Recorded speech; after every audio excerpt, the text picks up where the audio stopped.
We often hear that children are our future, but for that future to be bright, we need to invest in them today, from their nutrition to their education and their well-being, to ensure that we raise a future workforce that's able to make a meaningful contribution to the economy. To discuss this further, I am joined by Dr. Tshepo Motsepe, who is a patron of the Early Care Foundation, and we'll also be speaking about the impact, of course, that COVID-19 has had on early childhood development. Dr. Motsepe, thanks so much for your time. Thank you, Fifi. So first of all, can I ask a personal question? How are you, ma'am? It has been a crazy time these past 18 months as the world has been dealing with this thing called COVID-19. How are you? I'm all right. Although, like everybody else, being isolated, staying away, not socializing, and buying online has been quite challenging. And it's unbelievable how long ago one has actually met people. But I saw that on Monday, a few people whom I work with and a few friends, we said, we'll meet and we'll sit outside. And enjoy the sun. The restrictions are a little bit less now. Certainly. So we are hoping that, we'll have a bit of interaction. Ma'am, so we're here to talk about the Early Childcare Foundation and early childhood development specifically. Before we get to the details, perhaps for our listeners who don't know the work of the Early Childcare Foundation, if you could just enlighten us into exactly what it does and what its mandate is. The Early Care Foundation is a non-profit organization. We started operating from 2008. Previously, we were working with formal creches, but then we realized that there was a need where children in the first 1,000 days of their lives were not having any education or stimulation. The first 1,000 days in any human being's life are the most critical, because this is where stimulation and growth should be promoted and can be you can achieve optimal results by targeting this area. We work with backyard creches. The backyard creches that people have in their homes, in a container, in a caravan, mostly in the townships, rural areas, and informal settlements. So these are people who are in low-income areas. Our aim is to make sure that children in the first 1,000 days of their lives are in the safe, secure, stimulating environment. The ladies and the men whom we call practitioners who run the creches, we've developed courses for them because they all have informal education. And the level of education that they have is normally below a level 4. So we've developed courses that are accredited with the sector education and training authorities. We have a basic childcare program, financial management, and basic business management, so that the creches which they run can be sustainable. We've realized that, these ladies are they should not just be childcare minders. Mm-hmm. They should be professional. And by working with them and making sure that they have an education, then we know that the children will have optimal training. Most of the children who come to the creches, they rely heavily on the meals that they get, and this might be the only nutritional meal that they have in the day from the creche. We also help these creches that they should comply with the Department of Social Development. The restrictions to be registered are very strict. They have to comply with 6 government departments, and we help them, whereas there's a lot of bureaucracy and document that they have to fill in. On their own, they wouldn't manage. But once they comply with the 6 departments, then they receive a grant from the Department of Social Development, which amounts to 17 Rand per child per day. And that's about 374 Rand a month. But then we also do not, we encourage the creche owners to let the parents pay. Most of the parents pay from the social grant and they cannot afford more than 100 Rand. So you'll find that before a creche receives a subsidy from the Department of Social Development, you find 90 children attending creche in a container or in a caravan, and that is really just too many children in one place. But then the department stipulates that there should be 2.2 meters per child. That's the space for each child. Once the creches receive a subsidy, it ensures their financial sustainability and sustainability of the business. We always remind the creche owners that they are not just creche owners, they are also business people.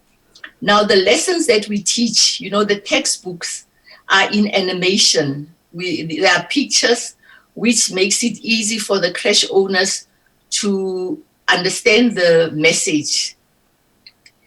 So the textbooks are creches. Some of the lessons they do by acting to reinforce the message.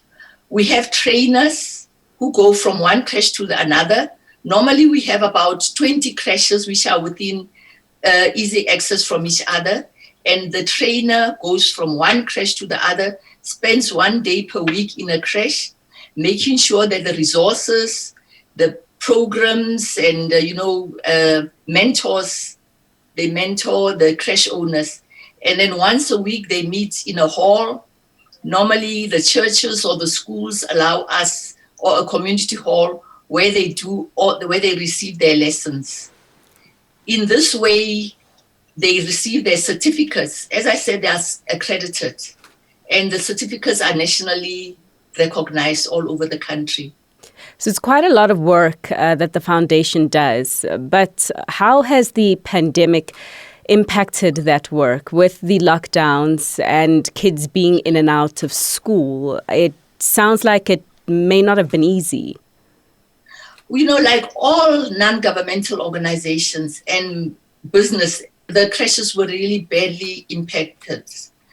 The parents lost their jobs, were not earning, so they could not pay for the creches to go for the children to go to creches. And that resulted in some of the creches actually closing down and no longer operating. In that way, that left children really not supervised, not receiving stimulation, not receiving the meals that they receive. And of course, our funders, some of the corporates and organizations that funded us, some of them, their own businesses were negatively affected and they could not fund us with the funds that we had budgeted for.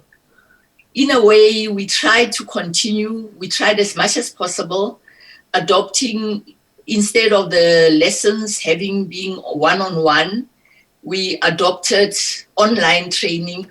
But of course, with the online training, it meant that the practitioners had to have an Android device where they could follow the lessons. But it has continued. Despite that, we've been able to continue with our lessons. I think with level 3, it was also possible for our trainers to go on site. We are actually, we support creches in 4 provinces: Gauteng, Mpumalanga, Limpopo, and the Western Cape.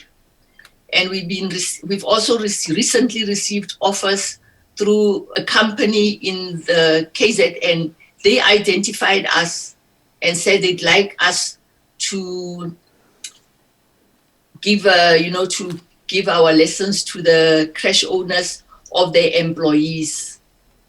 As you did mention the importance of the first 1,000 days for children, you have launched a new campaign, I believe, the No One Left Behind campaign. Yes. Tell us about that, ma'am, and what you're hoping to achieve. We're hoping that we can request the public to donate by donating 400 Rand. that enables a child to go to creche for a month. And if funders donate 4,800, it ensures that a child goes back to school, to the creche for the whole year.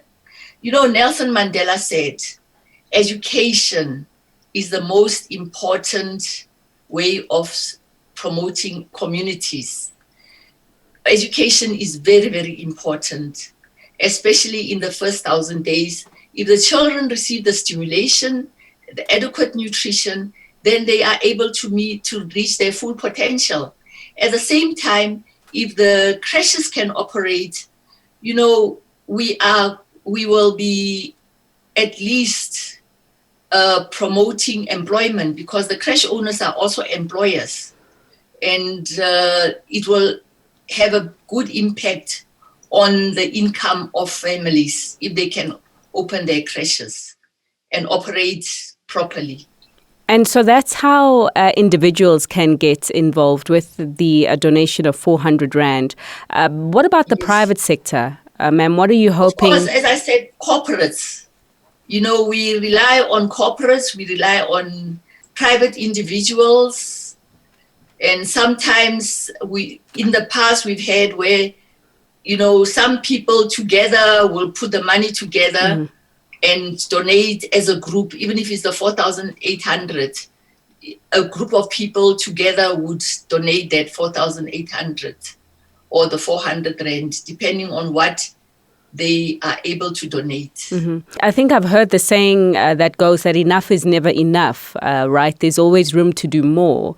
And of course. Therefore, what role and how has government played its role in supporting early childhood development, and what more can they do?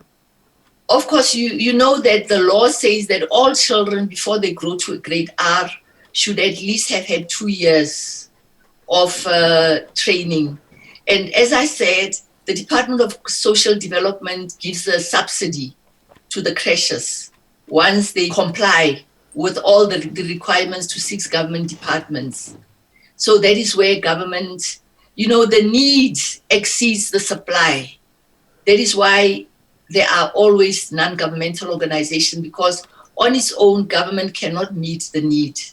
And that is why we rely on non-governmental organizations to assist and respond to a need in society. So for our listeners, as well as our viewers who perhaps want to play their part, where can they access more information to do so? They can get online, earlycarefoundation.org. We'd really appreciate support from the public.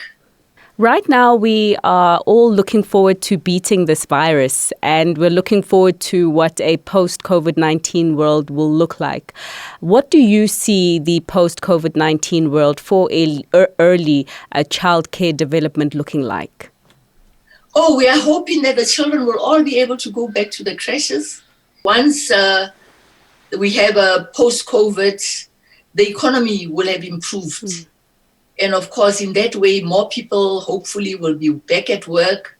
They'll be able to pay for their children to come to creches.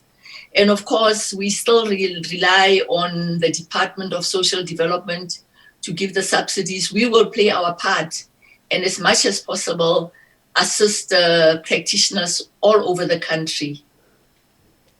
And what would you say the cost for the economy could potentially be if we don't invest more in early childhood development today? The children are our future in any society. If we do not prioritize the development of children in the first 1,000 days, imagine what type of a society we would have. We would have a people who cannot achieve. It will affect their future educational potential. Honestly, it will have a very, very negative effect on the public if we do not prioritize this critical area of all human beings' lives. Children who go to creches, they are inquisitive, they explore, they learn, and this is the time when they can absorb the most in the first 1,000 days of their lives. But of course, everything else has to be right in the environment where they are. I suppose the reason also why it is so important to invest in them is to potentially give them the opportunity to break the cycle of these children also one day falling into the social grants line. Yeah, we have to break the cycle of poverty in our society, the inequalities. That's the only way we can, by prioritizing children in disadvantaged, low-income families, that will make sure that we break the cycle of poverty. You know, South Africa, the Gini coefficient is one of the highest in the world. And we are one country with the most inequality. So we've got to work hard. It's in our interest that these children get the best opportunities in their lives. These are the future workers. These are the future executives. They are the future politicians. And we've got to make sure that it's, as much as it's in their interest that we promote them, it is also in the interest of society at large and the interest of the country and the country's future. Ma'am, I couldn't agree with you more, but we will leave the interview there. Thanks so much for your time and for joining the Market Update. Thank you so much, Fifi. Thank you, and the viewers. I really appreciate the opportunity. Thank you. And so, if you want to get involved and play your part in investing in early childhood development, you can go onto the website of the Early Care Foundation for the details into how you can make your donations and invest in the children of the future.